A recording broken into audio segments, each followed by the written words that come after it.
Welcome to What's on Jay's Mind. Today we're talking about Nintendo Switch's online paid service. What's on Jay's mind? Alright guys, hot gaming news. You guys have already heard it. This video is coming out late, but that's alright. It doesn't matter. I'm getting asked a lot about this. I'm getting asked my opinion on this, so here it is. Let's get right into it.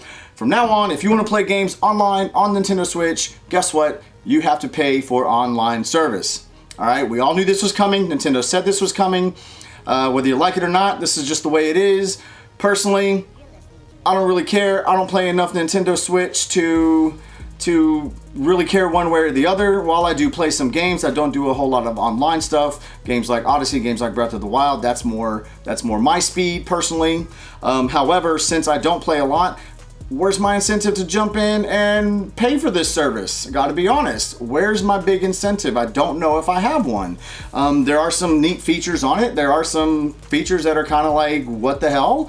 And let's get right into it and start talking about those. Let's talk about the price. First of all, $20. $20 for a 12-month subscription. That's not bad, gotta be honest.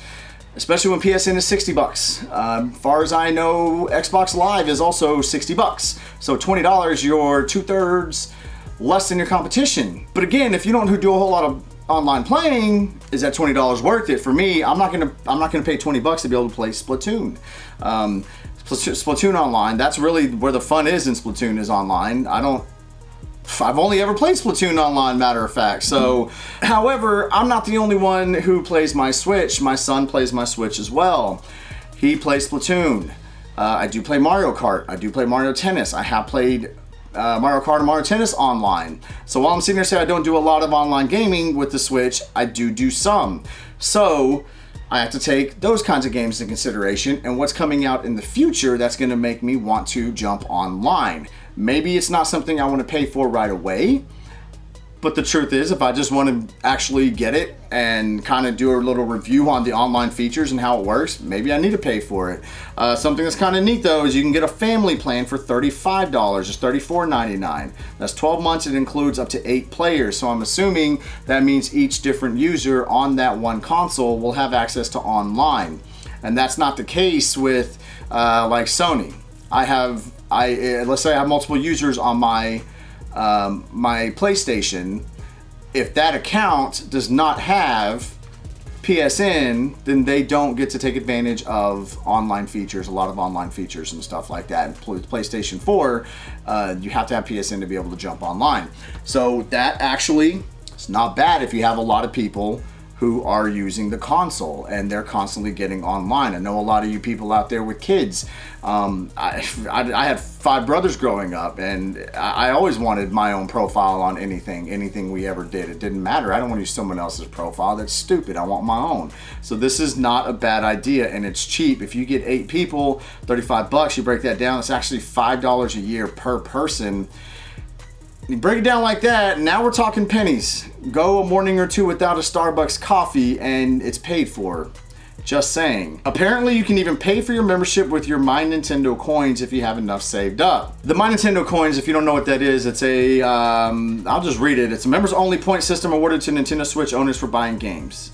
And now you have something new to spend them on. You can turn in some of your gold coins to purchase the online or to help eat up some of that money, or that cash that you eventually are going to have to dish out. That's actually kind of neat. So you've been rewarded for buying games, and now you can turn that reward into something else. You can already turn it in for things, but now you can turn it into something else. This is kind of similar basically to GameStop and the Pro Rewards.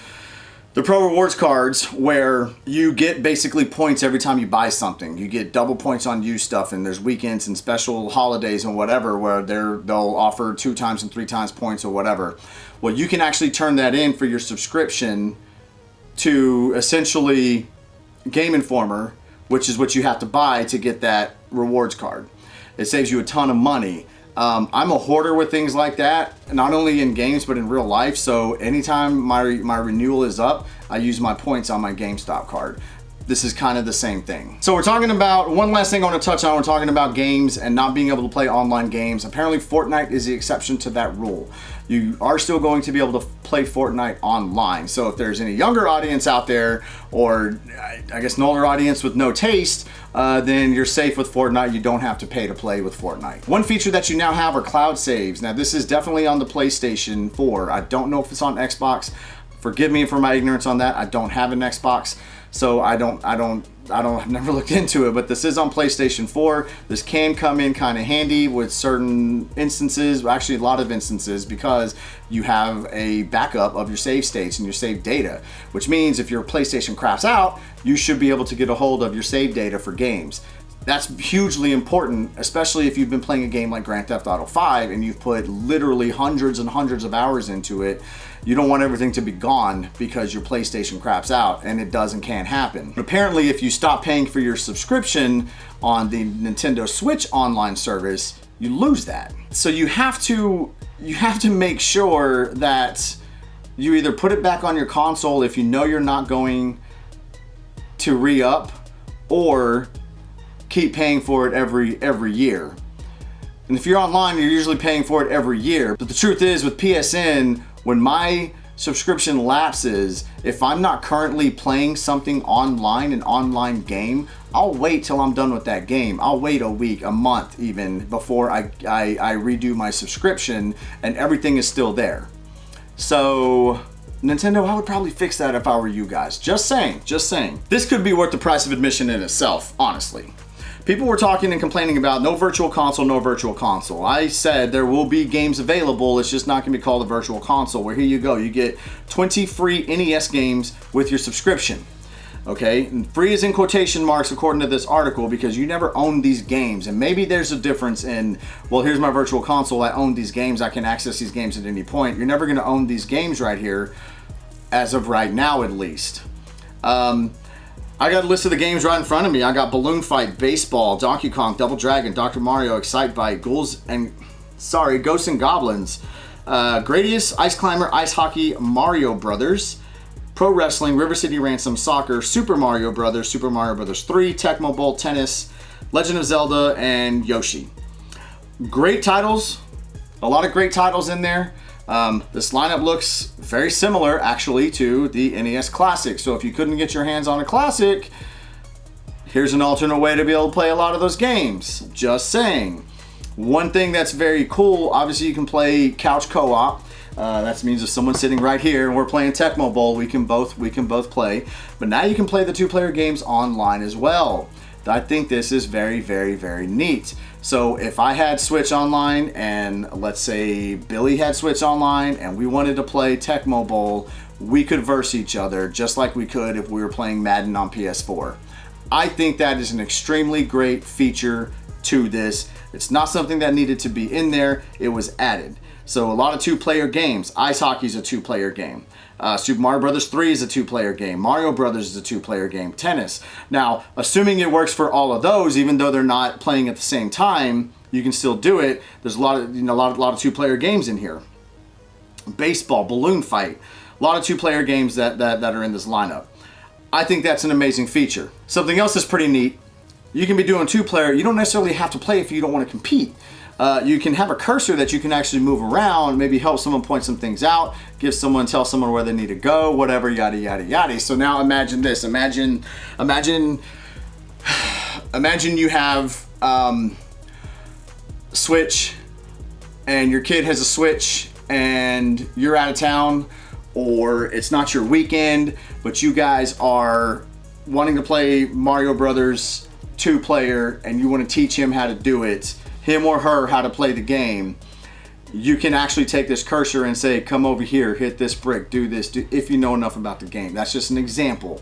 I happen to know a lot about Mario Brothers, Super Mario Brothers, so I could definitely from afar and with a pointer finger cursor say, hit this brick, hit this brick, hit this brick, if I was trying to teach my child how to play this game, not being right next to him. I think that's a pretty cool feature as well. So again, there are some cool features on here, there are some not so cool features on here. So the bottom line is, guys, if you're playing a lot of online Switch, if you're playing Mario Kart, if you're playing Mario Tennis, and God knows what else are going to release that you're going to be able to play online. I mean, games I hadn't even thought of. What about, I don't even want to spec. What about like, did Street Fighter 2 have online capability? I don't know. Bomberman, did that have online capability? I don't know. If they don't, maybe they should. But if you're playing a lot of online games, you're going to continue to play a lot of online games. $20 is not a lot of money. $20 is well worth it. Again, you get access to 20 classic good games. You can play those games 2-player from different places. If you got a friend in Zimbabwe and you live in Texas, then you guys can play together, assuming they have internet. But it's 20 bucks, $35 for a family plan that includes up to 8 users. I said this at the beginning of the video, that makes it like $5 a person. For what you're getting for $20, I would probably say it's worth it. If you're a huge online player with the Switch, it's definitely worth it. If you're kind of a casual Switch player, I don't really know. I gotta be honest. That's kind of up to the individual to decide. At this point, I would call myself a casual Switch player, but being a YouTuber wouldn't be a dumb idea for me to get the online subscription, pay the $20, and then I can run through all the games and even kind of do mini reviews on all the games if I wanted to, and all the online features and whatnot. So maybe it's a little bit different for me because I can earn my money back from it. But if you can't, at the end of the day, again, it's 20 bucks. So maybe it's worth it, maybe it's not, but I want you guys to decide. You guys tell me what y'all think down in the comments. Let me know what you think about this. Are you going to pay the $20? Are you pissed off about the $20? Are you so used to having it free and now you're mad about it? Let me know what you guys think. Put it in the comments. Talk to y'all later.